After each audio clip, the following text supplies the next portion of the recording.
জামালপুরের বকশীগঞ্জ উপজেলার টিকরকান্দি মাস্টারবাড়ি বাজারে ট্রাক ও মোটরসাইকেলের মুখোমুখি সংঘর্ষে মনিরুজ্জামান মিন্টু নামে এক মোটরসাইকেল চালক নিহত হয়েছেন।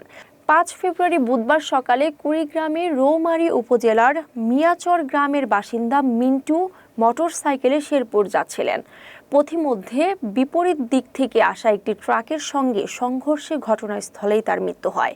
খবর পেয়ে ফায়ার সার্ভিসের সহায়তায় বকশীগঞ্জ হাইওয়ে থানার পুলিশ মরদেহ উদ্ধার করে। পাশাপাশি দুর্ঘটনা কবলিত ট্রাক ও মোটরসাইকেলটি জব্দ করা হয়েছে। তবে ঘটনার পরপরই ট্রাক চালক পালিয়ে যান। পুলিশ ঘটনার বিষয়ে তদন্ত চালিয়ে যাচ্ছে। মাস্টারপাড়া নামক স্থানে মোটরসাইকেল ট্রাক মুখোমুখি সংঘর্ষে মোটরসাইকেল আরোহী ঘটনাস্থলে নিহত হয়। খবর পেয়ে ঘটনাস্থলে পুলিশ যায়, যে মৃতদেহ উদ্ধারপূর্বক সরতাল করে আইনগত ব্যবস্থা গ্রহণ করি।